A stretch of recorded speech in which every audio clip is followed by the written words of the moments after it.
So doing it live once again. What's up, everybody out there in the internet world, on Twitter, YouTube. You can always check us out on those platforms with these live streams. We appreciate everybody who does check us out week to week and day to day and all that. This is Monday Night Means on a Tuesday, doing a little extra something from the show. I'm just keeping the name for the sake of formality. We do have a playlist on YouTube, so this will be on that playlist along with all the other episodes that we've done. So, I've switched up the normal schedule a little bit this week. Usually on Tuesdays we do me and Drew do our Running with WARR show, basketball talk with our guys Chris and Josh and others. But I switched. I'm like I said, switched it up a little bit this week. We did 2 shows last week, so I'm good with likely not doing a show this week. Although I told the guys they're welcome to do a show on their own, but I'm not doing the show. So that's where I'm coming from. I'm not doing anything after this week as far as streaming. After today, as far as streaming wise, and I'll have a little bit at the end of the show about my plans for the remainder of the year, remainder of the month, as it were. But like I said, just a quick check-in really on this show. Since I didn't have Drew on yesterday, catch up with him on this show, and we got Dave Evans coming on to talk, do my headlines, segment with him where we just talk about whatever. And that's it. I mean, Drew, glad to have you back on, man. Glad for you to join me on the. How things been going with you? Everything's all right, man. It's getting cold, man. Trying to acclimate back to this weather again. It's freezing outside, man. Yeah, this was like this was the day where winter was like, hey, I'm coming for y'all now, man. So yeah, I ain't done nothing all day but stay in the house myself. So I'm glad I'm able to do that, with work and everything. So, but you had to go out, huh? Oh yeah, I had to go out to work and run some errands, man. It's just getting to be that time of year where if you don't have to be outside, man, don't bother, man. Or if you are going outside, make sure you layer up like our parents, like our mamas used to tell us to do. Like don't be too cool to layer up, man. Because them chills are real. Them chills are real. When you got to sit down in your car, wait for your car to warm up, it ain't cool at all, man. They have one layer of clothes on. You gotta dress the part for sure. Right. I was caught out there a little bit on Saturday, which wasn't as cold as today, but it wasn't that much warmer. But I was trying. I don't know. I guess I call myself trying to be a little cute. I never had like just one layer on, but because I'm too big for that. But I had like a smaller jacket on, and I had shirt and undershirt underneath. So I had like 3 layers on, but it wasn't enough for a long. But part of my thing was that I wasn't thinking I was going to be outside in the weather for a lot of time, and I wound up having to spend a little bit of time outside, and then then my mom saw what I had on, and she laid into me a bit. Because that's like you say, that's what they do. It don't matter how old you are, that's what they gonna do. That's right. They gonna be your mama, your protector forever, man. Your nagger, all that. Yeah.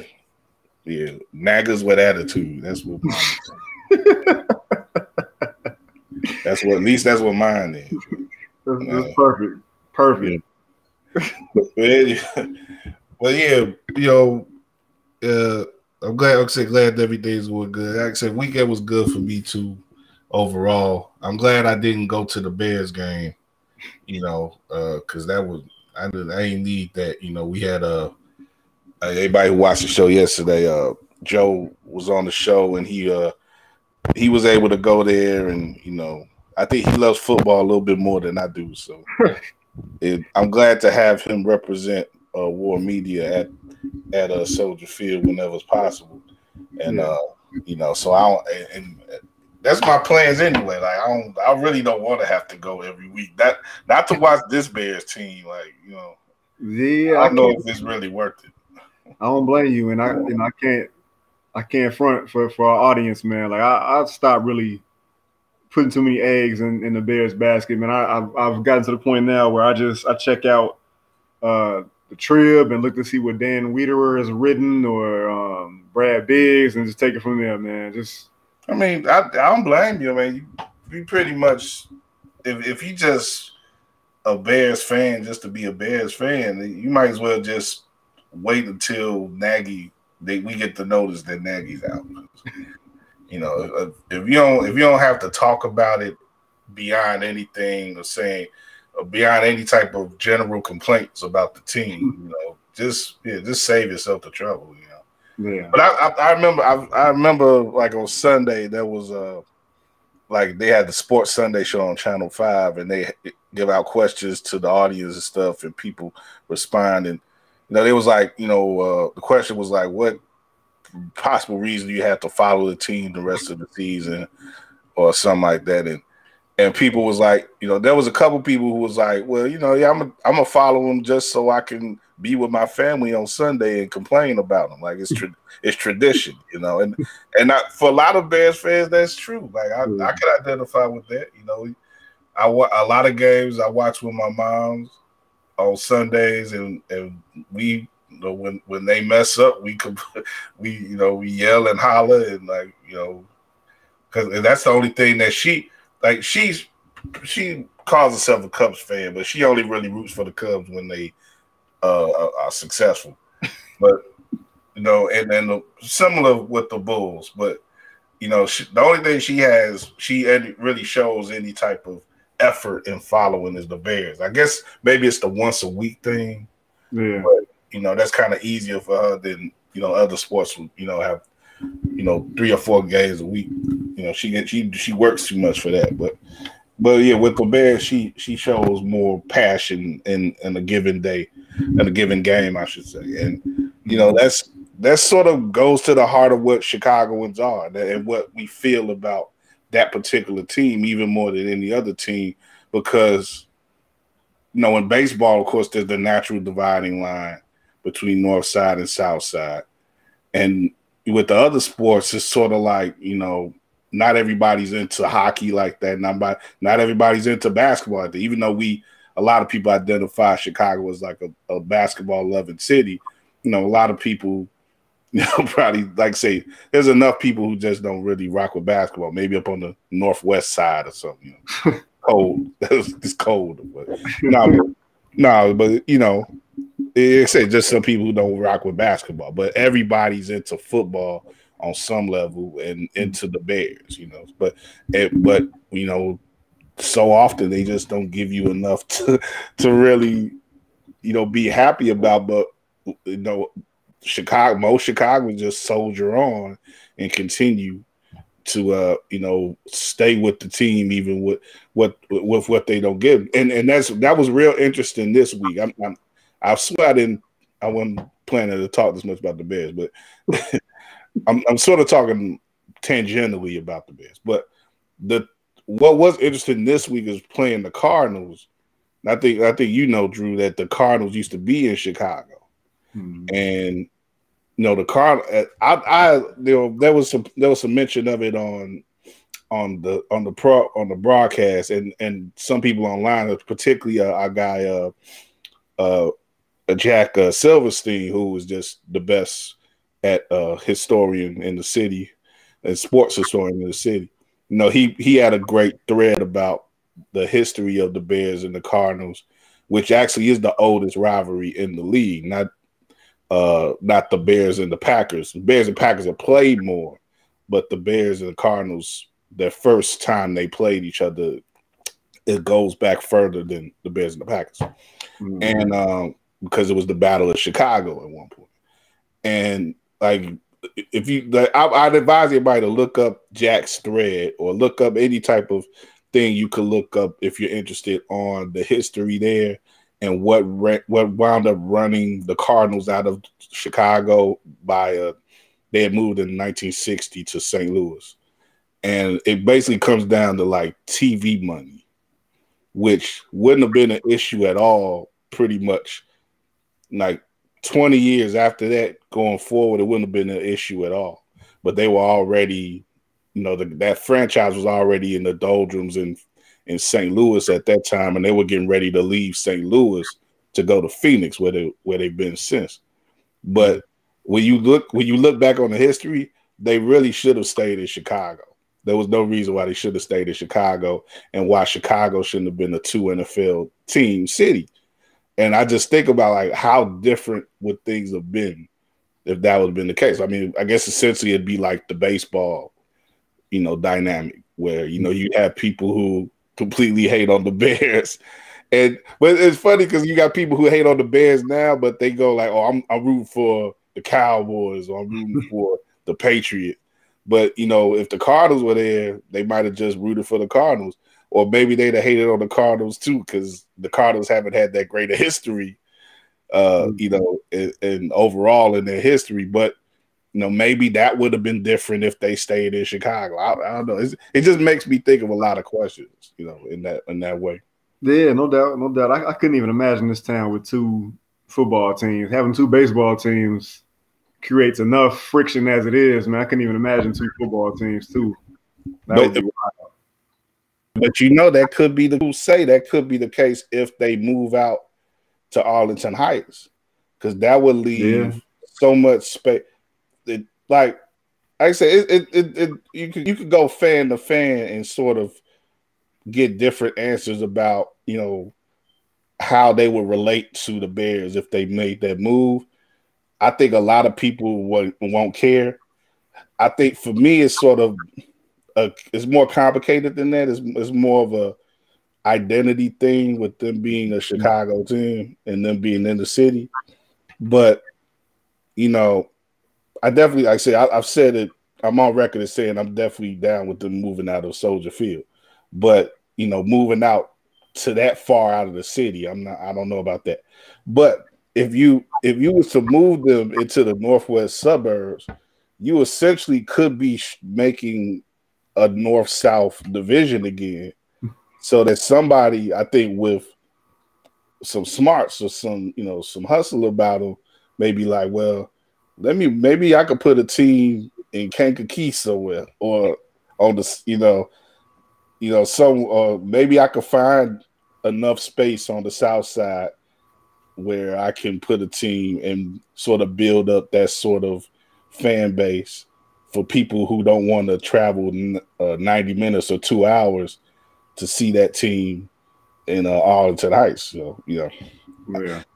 I mean, and the NFL too is talking. There've been talks about the NFL expanding, you know, to as many as 40 teams, and you know, part of that talk has been about them going into Europe and having 2 teams in London and stuff like that, which don't make sense. But you know, yeah, but you could double up on some American teams. So the part of that discussion is how many American cities need the NFL at this point.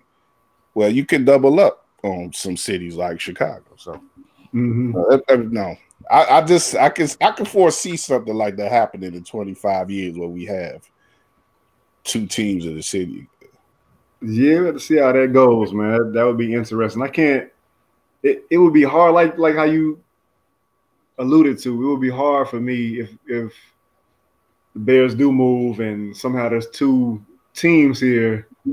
Hard for me to look at that new team the same way I do the Bears. Even though the Bears have given us a lot of strife, not a whole lot to root for these last some odd years, like that's still the Bears. That's still the team I grew up with. That's what I'm saying. Like a lot of people, I think most people would feel the way that you're expressing now. Yeah, like their loyalty would be there. But I still say that there's more front runners in this city than anything. So if you got like a team that came here and say they won like a Super Bowl within 10 years of of their institution. Like I think you be seeing a lot of old Bears fans jumping ship. Yeah, I can see that too. Yeah. I can see that too, man. But let me bring Dave on. He's been off waiting for a minute, and I promise I won't keep it all sports with Dave on. But we haven't talked about the Bulls yet. I do want to talk a little bit about the Bulls. But Dave, what's going on, man? Hello, can you guys hear me? Oh yeah, yeah, you sound fine. All right, yeah, happy Tuesday.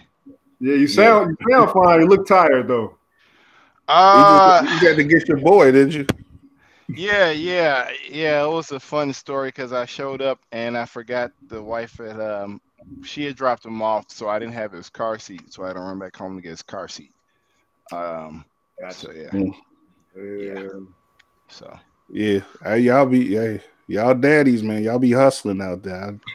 I give it up for you. In my head, I went, "Oh, damn," for you. I think for me you look at life before kids, like people look at life before COVID, and it's just like you wonder, like, what did you do with your time? My hats go off to any. Yeah, I'm with you, man. How many kids do you have? Yeah, see, I only got one, so I don't. My brother, he only has one. He's living his best life too, because he only has his on a weekend, so he's living his best life too. I came in the house just about within the last 10 minutes or so. That made me, what you say about Phil, that made me think of this joke on The Simpsons where they had a statue for deadbeat daddies, and the statue is hilarious because it's a dude standing with his pockets inside out. And then Millhouse Daddy he goes up to the statue, is like, "Is that it? Is that all that I get?" Like he's some sort of Vietnam soldiers. the real irony is this, though. The real irony is that most women with trade don't really care. I mean, how much money you're putting up for the kids. They really care about time. I mean, we're being honest about it. Like, I was having this conversation.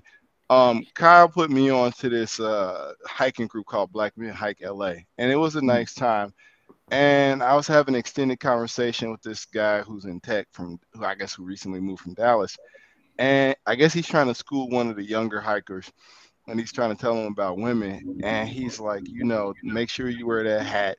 There are women who intentionally get, out here or getting, pregnant for support, for lack of a better term. And I'm like, that may be in the beginning, but once they get into it, like past, the baby in this cute stage, you regret any of that. I mean, like I call strangers for a living to see if they want to sell their real estate. And they get called by a whole lot of other people. Grad school doesn't matter. It's the hardest thing. I mean, it's rewarding at times too, but in general, it's just like the NFL, the concussions in the NFL without the money.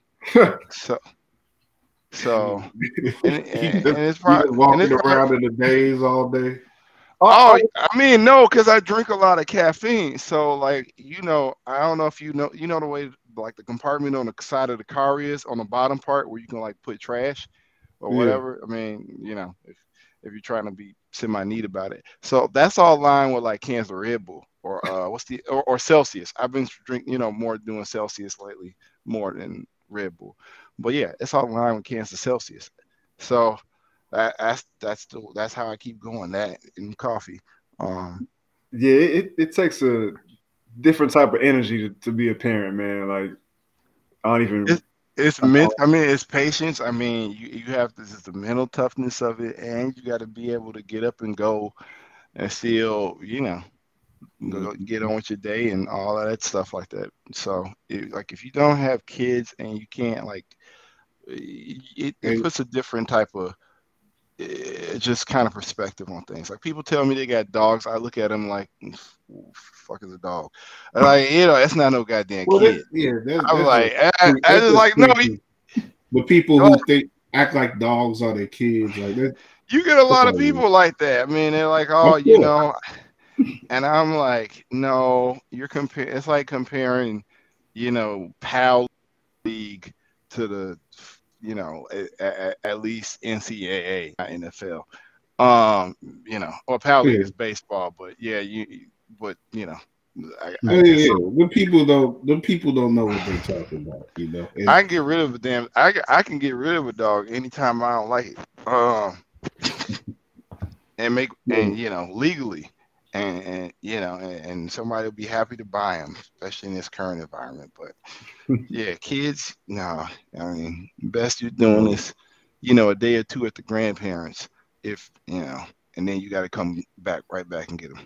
So and that's what you know. Like I say, with your story, like you're in a committed relationship, and you haven't done the marriage, baby mama thing, and y'all you know the got baby mama, the got the baby mama thing. grandparents out there, and you got the The grandparents helping you out the too. baby And, see yeah, so the reason why, man, like the baby mama thing is easier in some ways, being in the context that most women, you know, women are very protective of their children in many cases. I mean, there are rare exceptions to the rule. Women are very protective, and it doesn't matter if it's baby mama, wife, whatever it is. And so if they feel like you're remotely, you know, don't have your shit together, even though you be like, that's my son or that's my daughter, I want to see her, but you got to have your shit together for them to feel safe about it too.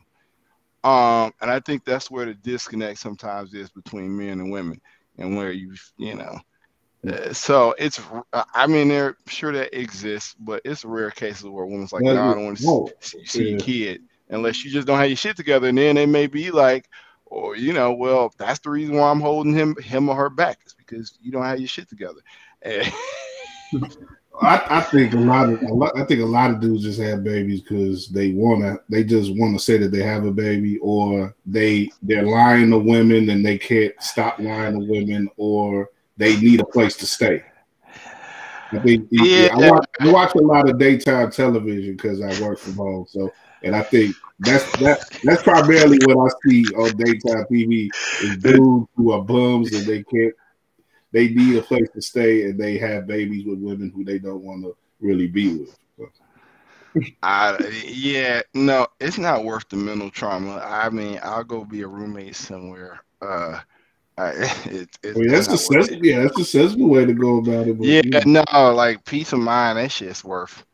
That shit's worth. Like if you gave me a damn, you know, Benz right now, or you gave me like a damn, you know, like 2 weeks away from my kids, I may. mhm. I may, you know, Yeah. you know, my oldest ones, I love them, but they, you know, they always lit. You know, the Benz may But just they be, yeah they beautiful though. They got some beautiful kids, and it's just. you know I salute you, man, that you able to keep doing your thing and do all that you do. Oh well, yeah. I mean, well, you gotta have a great. You have to have. I mean, it only works if. I mean, if you have a great partner on the other side. So I'm Mhm. fortunate in that sense. Very fortunate. No, I'm very fortunate in general. I'm like, you can't. They. I mean, they're like with anything, with any situation.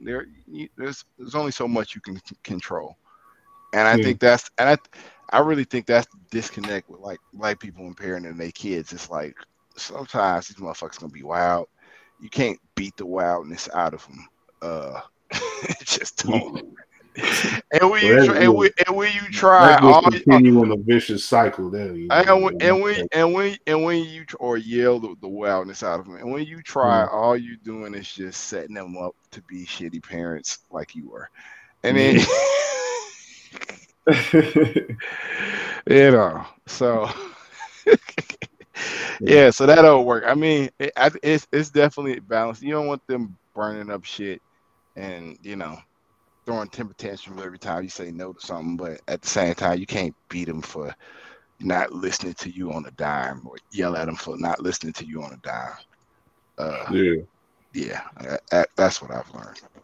So yeah, I know y'all ain't come to this conversation to talk about kids. We supposed to talk about sports or something. Well, yeah, I have one thing I wanted to talk about because with Drew, me and Drew typically talk about the Bulls on this show at some point because we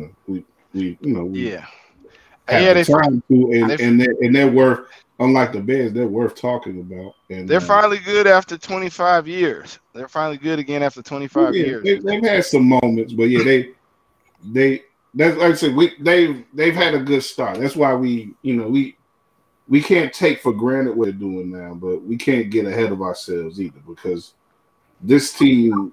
I don't know if it's any better than the team they had in 2011 or 2012, but those teams were good, and they soon after that were bad again. So success can be seen, but they're doing very well now. Yeah, and like I say, the subject I wanted to touch upon today, though, the main subject was Ayooooo, who is a Chicagoan and is somewhat seemingly fast. How do you spell that name? Or can you put it in the chat? Oh God, I didn't want to do no spelling. I'll put it on the screen. I'll just try. But he's for those who don't know, like Dave as much. He's a Chicagoan, native. Went to Morgan Park because that's always important as a Chicagoan, what school you went to. And this a basketball star, of course, was a top recruit, went to Illinois, University of Illinois, Champaign, led that program on a revival of sorts, and he got drafted by the Bulls in the last year's draft. Not last year, this past summer's draft. He was he was early second round, Drew. Yeah.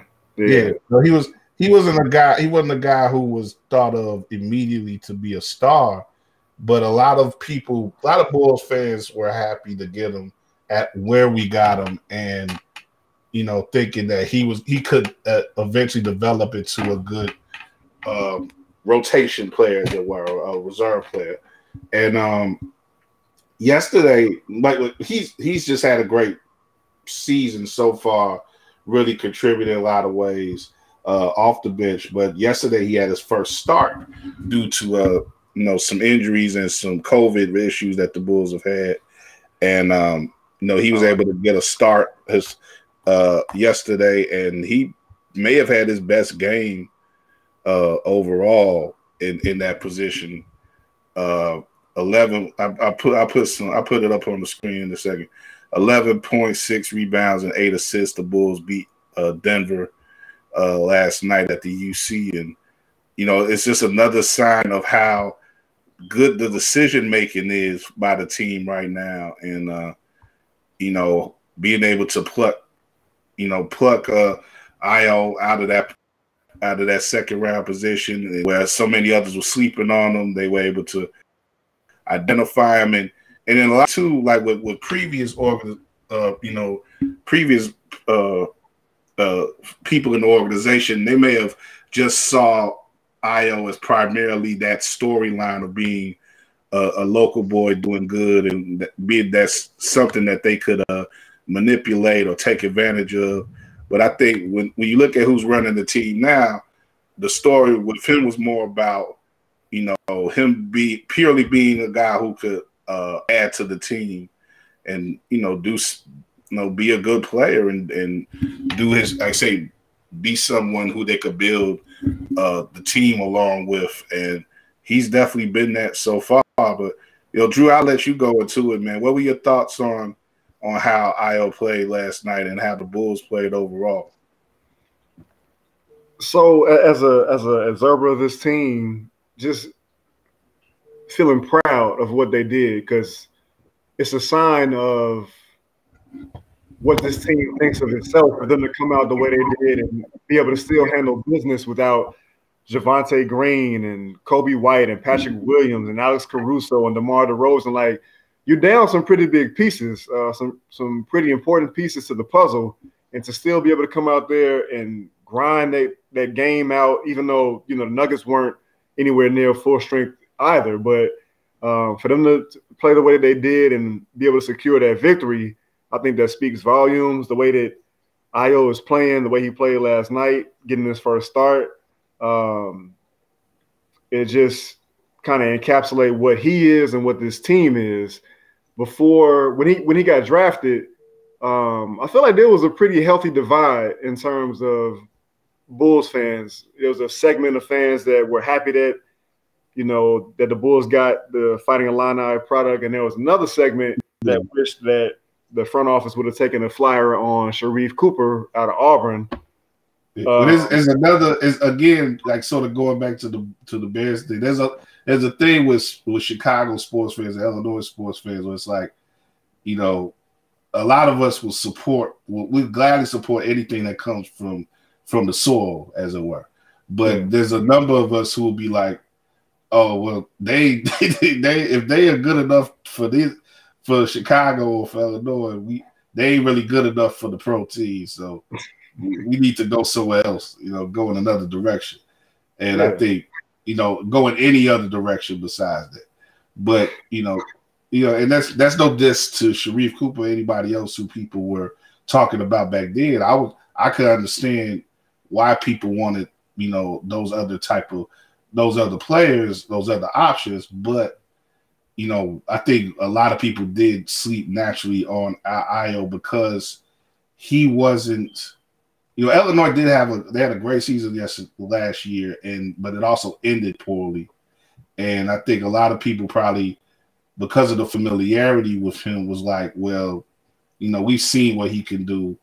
Let's get someone else in. There'll be a limit to what he can do with the Bulls. And I don't know if that's going to be the case there. Maybe I don't know if he's going to be all NBA, all-star dude, but he's shown right away that his game was adaptable to the pro league, to the NBA, and that he's scared of nothing, literally scared of nothing out there. And you can look at these highlights and look at him from game to game and see the way that he plays, and just be impressed that he's playing beyond his years in a maturity level. And you don't really see him do things that mess the team up, which is what you often get with rookies. You have some sort of adjustments that need to happen, but he just seems like he's been playing in the league for about 4 or 5 years already.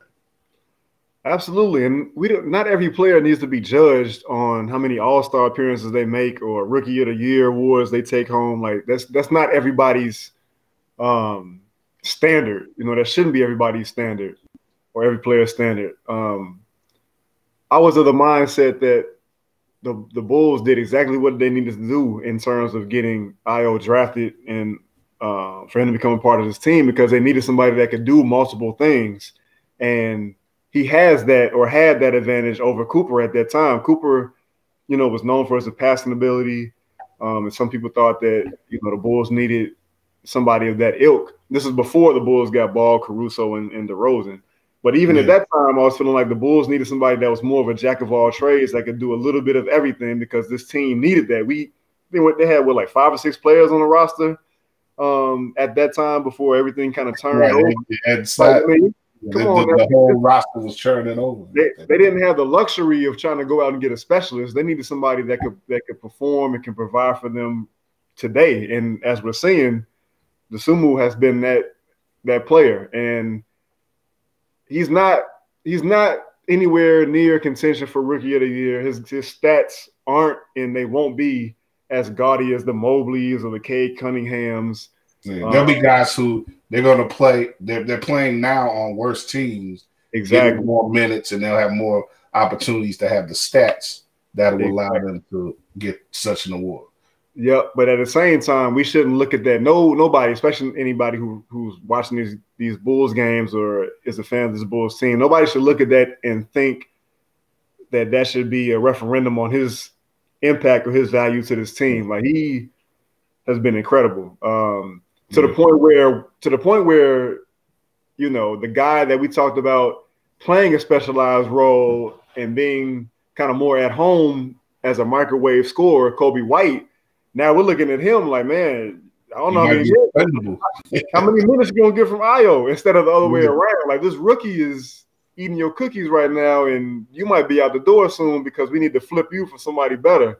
Yeah. So it's just a feeling of pride, man. Just proud. I didn't get to hear the starting lineup, but I know they said instead of, you know, Ayo Dosunmu from Illinois, they said from Chicago. So the whole Derrick Rose sentimental aspect of it, man, it feels good, man.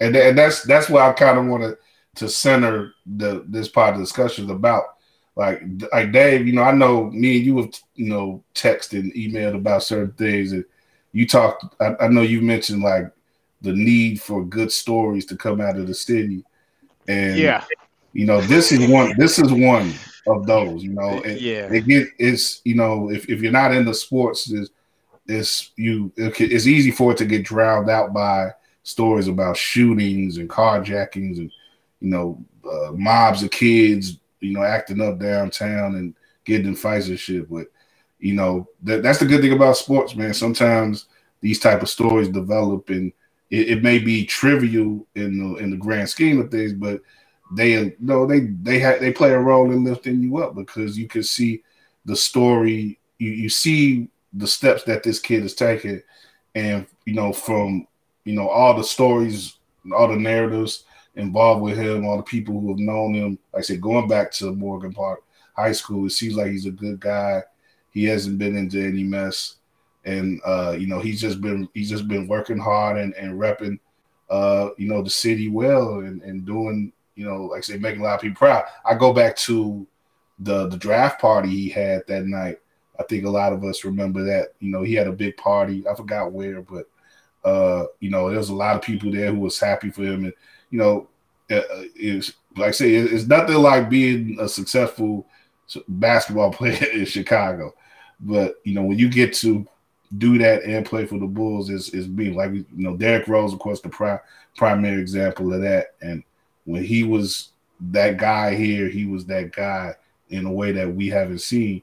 And Ayo may not get to that level, but he has a chance to maybe even have more success in a team concept than Derrick has, because, you know, when Derrick first got on the Bulls, that was a much sorrier team than they were, and he actually did a lot to get them into the playoffs that first year, and he had an amazing debut in the playoffs that year. But, you know, he had a lot more pressure on him compared to what Ayo has now. So Ayo really can just play, do his thing, and with a lot of veterans around him, soak up their game and their knowledge, and you know, utilize it, and being a you know, a more and more critical role player who could be a part of we confidently say a playoff team, but maybe even a championship contender by the end of this year.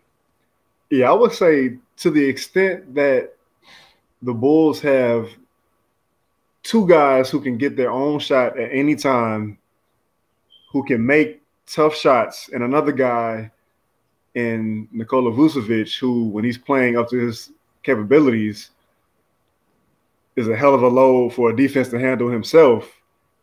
I think this, through 25 games, looks like the most dangerous team we've had since the Jordan Pippen years. I'm skipping over the Rose years because we didn't have – it was almost like Rose – I don't want to say Rose or bust, because I don't want to – You definitely didn't have a second person on those Rose teams like you got in DeMar and Zach LaVine. Exactly. And I know a lot has been made about the half-court offense and things kind of getting bogged down at times.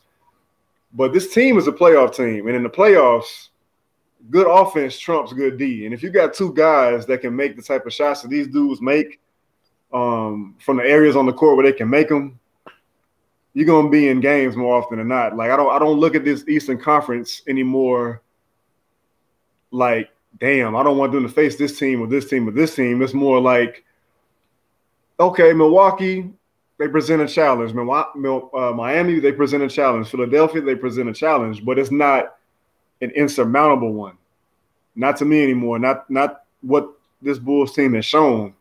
I think this team is really going places. Like I said, it's only 25 games in, but I've seen enough to know that the things that they're doing translates well. They've got a nice mix of defenders, of players who can go get their own shots, guys who are willing to accept the roles on this team, the coach to fiddle with things when he needs to fiddle with things to get the team to play to his capabilities. They may just be like a move away from really kind of cementing themselves as like a top 2 team in that Eastern Conference. They've already been competing with the team that everybody says is the prohibitive favorite right now, the Nets. Let me rephrase that. Maybe a move away from being thought of as a finalist rather than a contender. Like to go from that contender, I think this team can contend. Like going from that to saying this team is what's the word I'm looking for? Like is expected to win. Yeah, definitely. Yeah. And what I was about to get into though, like I say, they beat the Nets twice. They still haven't played. I don't think even played we haven't played the Bucks yet. Yeah, so. No, I haven't played the Bucks. Haven't played Atlanta. Haven't played Washington. Yeah. I'm not as worried about those last 2 teams, even though But I think for me right now, I would say it's the Bucks and Nets and Bulls and everybody else. And in regards combined to how they play and what the expectations are. The expectations, of course, are for the Bucks and the Nets because of who they've been. And the Bulls, it's more primarily about how they've been playing now. But the possibilities are there. They've played enough teams, I think, enough different teams, and enough samples are being supplied now where we could say that this is definitely a team that's going to win at least 50 games. They're going to be in the high seed, but it's the only, like I said, what's going to make the difference is how they play in those playoff series. Will they be able to bring it the same? Because playoff basketball is different. So we'll see. But what I want to transition, away from that. We ain't got too much time left, but first I guess in transition, I'll give you a question, Drew. Are you worried at all about the COVID situation with the team, given now we got DeMar who's going to be missing multiple games, we know, and they already got multiple guys who are missing multiple games, Green and Kobe White. What are your thoughts on that, right quick? In terms of the short term. Not a ton. If we're putting it just in the sports box and not the human side of it, obviously, because of the schedule that they have, they getting a few more days off here and there. They got Cleveland coming up, which they're not a pushover, but that's still a team that similar to kind of a shorthanded Nuggets team. You could see the Bulls being able to find a way to get out of there with the victory. I know DeMar. I know they said that DeMar didn't pass. He didn't produce any positive tests or negative tests today to be able to play. I think he's still maybe up in the air his status for the game Saturday against Miami. But Jimmy Butler is having these issues with the tailbone, his tailbone injury that he suffered. I want to say against the Bulls, went up to block somebody's shot and fell right on his back. And ever since then, he's been kind of being hampered by that injury. Adebayo was out, so that Heat team is not quite the same. They're going through their own little thing. So in terms of the competition, I'm not too worried. And then even longer term, maybe not, because we're getting farther out from when everybody suspects that this outbreak happened, which was against the Charlotte Hornets, or which was against the Charlotte Hornets. I think that was last Monday. So the farther out we get from that, the less that should impact the guys, at least in theory. And I think that with this new this new mutation that's out here. I'm hoping that the NBA tightens up a little bit. I know Toronto, I think now they've got a different mandate now going on. So well, yeah, they said Canada they're not letting anybody in who isn't vaccinated. So if you're an NBA player and you travel to Toronto, you got to be vaccinated. Dog going crazy over here, man. Yeah, man. So it's kind of like that's kind of where I want to open it back up. You know, coming out of sports now is that there was a report that just came down that the first Omicron variant person is showed up in Chicago now. The Sun Times reported, and they say this person was fully vaccinated and boosted, but they got the Omicron. And but see, okay, so this is my thing. I don't know, man. This I'm sorry, I meant to cut you off. This is my thing. No, go ahead. I advocate for people to get vaccinated, of course. But if anybody's coming out and saying, "Well, why get vaccinated if this is going to happen anyway?" Like we're like scientists are still trying to catch up. Like this thing keeps mutating. You know what I'm saying? So the vaccine was never meant to be a cure-all for everything. So this vaccination, the people that have been vaccinated who have been exposed to this new strain, I guess it's not necessarily a surprise that they're getting it. You know what I'm saying? You know what I mean? Yeah. Because this vaccine that we're getting, we haven't caught up to this strain yet. You know? Mm. Am I making sense? Does that make sense to guys? Like, really? Yeah. Well, yeah, I guess that's the whole. I mean, that's the challenge, though. It's kind of hard for them to catch up to a mutation. I mean, it's figure out a way to adapt, to the existing, vaccinations, and that's so. I don't know how doctors. I mean, it's ultimately the challenge here. I mean, it's finding another vaccination and to combat the newest strain. And I was having that conversation with somebody recently where they were like, what if the government wants you to get vaccinated or boosters every 6 months and then it comes to a month? How much are you going to allow the government to infringe your freedom? And that was his point. I mean, he's guys from Dallas. That was his, and they do, those precious freedoms. I mean, you had the freedom to die. I mean, you want to have the freedom to die, go ahead. I wish, if you want to exercise that freedom, go ahead, And to that point, if we're steadily trying to catch up to this virus, then kind of back in our minds, we have to know that we're going to kind of have to take a route of having to be boosted or vaccinated every so often because we haven't caught up to it. You're chasing it, Mm-hmm. Yeah, right. And I saw a person online speak yesterday, like, the big outbreaks that have happened in the past 30 years, they didn't end with herd immunity. They ended with a vaccine. Polio, smallpox, they ended with vaccine. They didn't end people. We just allow a bunch of people to get sick and it's like, oh, it's all good now. We adapted to it. That ain't how it's gonna go down. So people can think what they want, but you ain't gonna be able to outthink or outmuscle this disease. You better guard yourself as good as you can. But that's what I'm gonna do. I ain't gonna act a fool in regards to this. I don't care about no freedoms. As long as I'm doing what I'm doing in life, I'm free. I ain't in no. People don't know what losing their freedoms is. Most people don't. So it's really just foolery to me when I hear stuff like that. But like I say, go ahead, dude. Don't just stay from around me if you ain't getting it. If you ain't getting the vaccine, if you just want to free ball it, you can stay away from me. Yeah.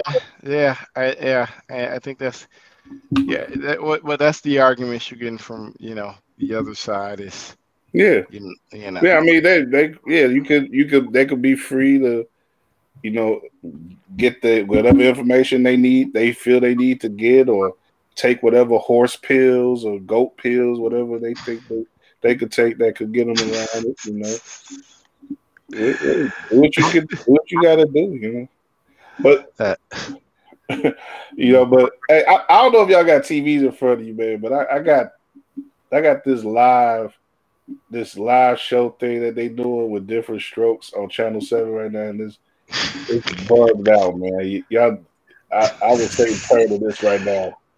They got Kevin Hart playing Arnold and Damon Wayans playing Willis from Different Strokes, and John Lithgow playing Mr. Drummond. I just turned it on. Look at this. Just bugged out, man. Wow. It's good to see Damon Wayans. I ain't seen him in a minute. Yeah, I mean, he's 50 years old playing a 14-year-old. I just love it. 60 years old playing a 14-year-old. You know what he is? Yeah, he is closer to 60 at this point, isn't he? It's funny. I got this. I just had this on in the background. They had the Facts of Life on earlier, and the casting was actually pretty decent. They had like Jennifer Aniston and Gabrielle Union was playing Tootie, and you know the casting that was actually kind of decent, even though you know they were all older than those people were who played the show. I was never in the Facts of Life. Were y'all? No. Nah, that's a little bit before my time, I think. That too. Well, you know, those shows, they've been re-aired throughout our lives. I watched more Different Strokes. I watched Different Strokes. You know, the Gooch, and you know the episode where the guy fell up on Arnold's friend in the bike shop. The TV was wild in the 80s, man. Yeah, it really was.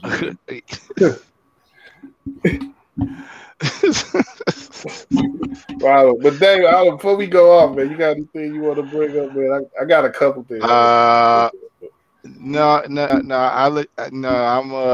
I'll let you go now. You share what you got. I mean, yeah, I don't think we tied down to too much content or discussion points. Hey, you know, feel free to bring up something. That's why I'm doing these segments with you. Yeah, no, I got you. Well, yeah, I didn't. So, what's been going on in the news? And I mean, we already know what's going on at home. And I don't know, it's been some wild shit. So, to your point, having I guess more channels where you have what's going positive in Chicago, that would be nice. At least, you know, looking from the outside in. Yeah. I mean, I did see Andre's trying to plan on running for a second term. There's no one credible that seems like to run against her. I don't know who else is putting their hat in the ring outside of Catanzaro right now. Yeah, he's not gonna work. I don't know, but I'm trying to think of just somebody I heard that was gonna run who was more on the left side, but I can't bring anybody to mind right now. Yeah, I agree, Dave. It's not right now. The path seems pretty easy but there's often been cases like that with mayoral elections where at like a year ahead of the election, it seems like it's an easy deal for the incumbent, but it switches up, you know, 5-6 weeks by the election, you got like, you know, chaos, and you know, somebody else gets in. It kind of what happened with Lori in a way in regards to Ron, like, you know, but not Ron, but because Ron he had already gave up, but I don't know, yeah, but I guess it's definitely been the case before. Yeah, I mean, the best thing that I can even use that as a parallel to, and popular media recently is Southside. I don't know if you've been following it, but they had a recent episode where Diallo Riddle was running against, I can't remember the cat's name, running against somebody for alderman in Inglewood, and it was the 51st Ward. And the guy, essentially, they're having a debate, and the guy pulls out dirt on him because he tries to pull out dirt on the guy first. And he's like, he said, "Where you been?" He's like, "You saying you from Inglewood, Chicago, but in reality, you're from Inglewood, California." And he shows a picture of him outside of out of high school in Inglewood. It was just, yeah, it's really, he ended up winning by default, right? but not to go so much on a tangent, but that show has improved a lot.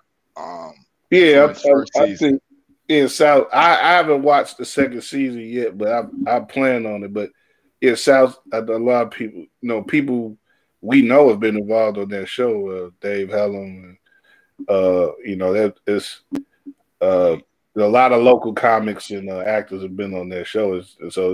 And they shoot in the city, so it's definitely a good show to talk about. I'll be glad to talk about that soon. But yeah, TV is interesting now. Like right quick, because I watched. I caught up with Insecure today, and that's coming down to its last episodes, and I got Don't give some me no spoilers, man. I ain't gonna do no spoilers. I'm just You can give spoilers if you want. What you say? You can do the spoilers if you want. My Well, wife's yeah. probably is up on it, but I haven't been. Yeah, but I got some thoughts on the show in general that I'll probably give out after that last episode runs. But it's interesting, But like I saw watching ABC too. They had a commercial for Blackish, which is about to have its last season. And so it's like, there's some thoughts I have on like a certain era of Black television that you wouldn't think it's come to an end, but it's sort of coming to an end. And I'm wondering what's going to be beyond these shows, because these were some game changing shows in a way, if you really think about it, in the way that they've been accepted by Black audiences and mainstream audiences, whereas in the past shows like that would primarily just be accepted by Black audiences. But I can definitely see that, but some of it feels like I don't know. At some point, you get tired. For me, you get tired of eating at Applebee's, and I really mean that towards Blackish. Like it just feels like I don't. It feels I don't know. You think Blackish was eating at Applebee's? It is. I mean, it's like, yeah, it's only so many times you can, have the chicken nachos or whatever it is, or ribs, or we'll have to do this on another show, but you got to extend that. It's an art. I mean, it feels like a very not art. It feels like an artificial. It feels like a media. It feels like, I don't know. Kenya Barris is like, there's some corporate people behind Kenya Barris kind of pulling the strings. Like, this is how we want to show. He's a plant. Yeah, he's supposed, like, his characters, like, I don't know, his characters are. It seems like kind of they're a limited reflection of what the Black American experience is, and a very limited reflection of it. And that's why I kind of feel like it's like maybe not eating at Applebee's, but like an Applebee's commercial, more like that. Like it's this stylized experience. And that's what I feel, and that's the best I can expound. Well, I mean, we'll have this discussion, but I have some criticisms of Barris as well, but I think I kind of come from a different direction than that. But I think did you watch that show on Netflix right quick that he had? What was the name of it? I watched a few episodes. I don't think I finished it, but I watched of it. Yeah. His family show? Yeah, the show where he played himself. Yeah. Oh yeah, that was harder to digest than Applebee's. That was Yeah, that's why I'm like, Cheesecake Factory. if you watch that show, I think you'd appreciate Black more. But That ain't say. I mean, that ain't say. I mean, it. Yeah, I mean, at some point, yeah, I think it started off well, but I feel like it had. I mean, it had a good run. I mean, yeah, I think it started to yeah, in defense and that's of it. that's part of what like I have my view of Black. Like, yeah, definitely. Like most shows, it's sort of the returns got diminished as it went on. But I think when it first came out in the first couple of years, I think it had a lot to say. But Definitely. we'll get into that on another day. But there's actually a show that they're gonna be showing after this that they got on that is live. This this Abbott Elementary show that I'm interested in. That with the actor that played Everybody Hates Chris. Yeah, he's in it, and God, my girl, the lead, I forget her name, but she was on that Black woman sketch show, and she's done a lot of stuff online that's got her to break through. But this is like her big first big show. I think she developed it as well, but yeah, it's like I said, I think like I say new voices are bubbling up, and I think that's part of what I'm saying is like in regards to the transition from and it's sort of kind of away from people like Barris who established themselves about 10 or so years ago, and people it's sort of opening up more for good and bad, and I don't know. I mean, it's really hard to. I mean, like mainstream shows similar to like, and not to be more like. I think it's the shows that keep my attention are definitely not the shows that are like the ABC shows. So anything that's a little edgy and has a closer attachment to what reality is in the Black experience, and I don't care if it even reflects my experience in the Black experience, but if it's somebody else's, right? And that means like what is this the show with Michaela? What's that woman's name? The I May Destroy You. Yeah. Like even that's not my experience, and I don't even I'm not even wild about the show, but it's another perspective that has I don't know, it's a little bit edgier. So yeah, and I think and for me those are the shows that really connect. The ABC shows, having a sanitized version of the Black experience. It's network television day, but I know that. I think but I mean, I stick up, I stay on stuff like that because I'm a comedy nerd, and I take in comedy at all levels. But I definitely get what you're saying, and that's what's great about it being so many outlets on cable and streaming, where you can see all these different things nowadays. And the show, like, I'm glad you mentioned the show. Like I May Destroy You was a hell of a show, man. And part of it for me was the fact that it wasn't a show that I identified with exactly. That was part of what was great about it to me, that it came from a different place, and I was able to, in some ways learn more and appreciate more outside of my own experience in watching that show.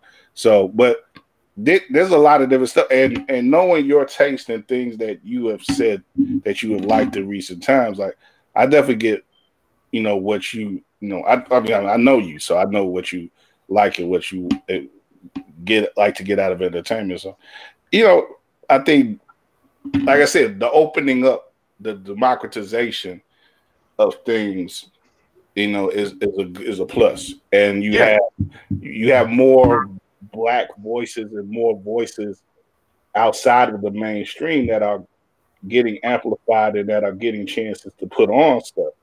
And like I said, that could be good, and that could be not so good, and you could get surprises. Like, I know you like the BMF show. Like, that's a show that I couldn't have imagined being developed even on Stars 10 years ago. But it's been made. It's a different network team 10 years ago. Yeah, I think their biggest show was at what was it, the Gay Love Show? I forgot what the name of it is. It's on the tip. I know that sounds terrible, but they had a different platform 10 years ago. It yeah, wasn't 50, it wasn't the 50 verse. It had a different yeah, platform 10 years ago. yeah, That's a good yeah. point. Yeah. And I mean, let's say TV kind of constantly changes in that. It's constantly changing that way. So it's some good stuff to talk about. I think coming up in that regard.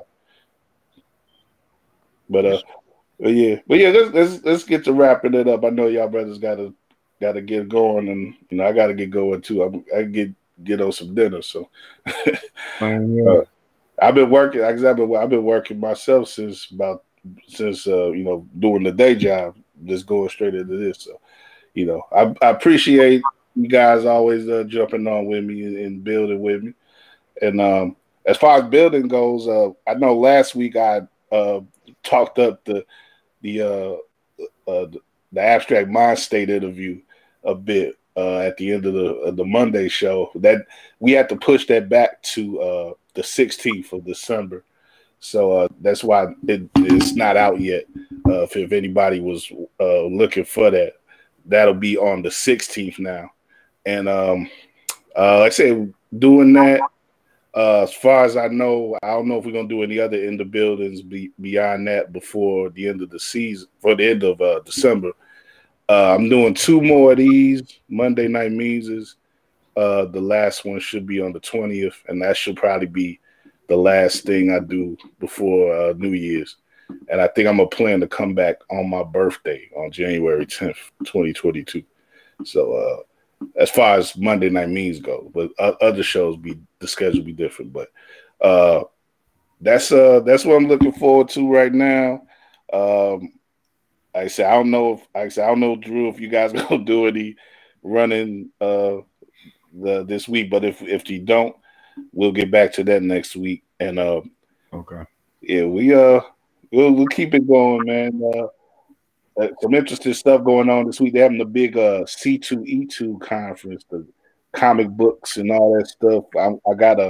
I got credentials for that, so I don't know if I may get some content out of that and see. But I don't know if I may just stay up in the house now with this Omicron Persei 8 variant now. So, Oh yeah, I yeah. Oh, I just wanted to say shouts out to you for giving me the media pass strategy. That worked out with that thing I shared with you. I mean, not to interrupt you. I know. I mean, shouts out for that. Yeah. I mean, what it allowed me to do has nothing to do with culture, sports, but at the same time, it allowed me to get access to somewhere that I wouldn't have been able to do otherwise. So that's it, and that's a good hack for anybody out there. Yeah, it's definitely a life hack, and then I'd admit it. I mean, I'd tell anybody that Drew, you could do it as well. If you create anything with regularity, essentially you could do stuff like that where you can apply for press passes and stuff like that. If you got a show, if you got a platform, yeah, go try it, because there's a lot of stuff out here that people want to have. They're open to having that added publicity wherever they can get it. Even if like I said, we don't rein in big audiences here, not and compared to some other platforms, but we get enough to where people can take me seriously, and I try to utilize that as best I can. Sometimes you do it for stuff where you're purely getting pleasure from it, but it's like I say, it's a life hack. Utilize it. But if I know some places too, they'll like insist that you have some sort of coverage that you give them, like that, like a link or something like. But if you're doing stuff anyway, yeah, do what you do and do it in the context of that thing. That's what I sort of told you that day. So, yeah, it really don't. There's enough. There's enough out here for everybody to do what they want to do in the end. And yeah, I think the gist of, if anything, is it is that you have to be creative when when you're trying to get in certain doors. Yeah, I think, and I think, I think that's something that we in a technology age sometimes lose sight of. And like you have to be like, just because you're like, okay, I don't have the resources to attend the event, then you should probably see if there's any alternatives, to see about if there's a way to get, yeah. whether it's through media pass or what have you, And don't get hung get up access to on it. what you think your audience is, or what your your demographic may be that you appeal to or not. You never know. Like do the bit, keep networking and keep reaching out, and you never know how what type of responses you get. The more you hustle, the more further you get. So yeah, that's really, especially if you're in a place where, especially if you're trying to enter an environment or a business where it's competitive, where there are already a lot of voices, Hmm. you have no choice. Yeah, yeah, yeah. So So keep hustling out there, all y'all, and we'll keep on trying to give you a little game whenever we can get it. But in the meantime, we just gonna kick it and have enjoy each other's company. Again, brothers, always glad to talk to you, everybody out there. As I started the show, peace and love to everybody out there in the internet land. Hope you guys take care of yourselves. Enjoy your week, rest of your week. Stay warm if you can, and stay safe. Don't be coughing and sneezing on anybody. don't And catch a Marion. fluids, yeah, don't catch the Amarion. Stay don't touch. That's like Right. Marion. Don't touch unless you be invited to touch. And we'll see y'all later, man. Enjoy the rest of y'all week, and happy holidays if you don't catch up with us before the end of the year. Yeah.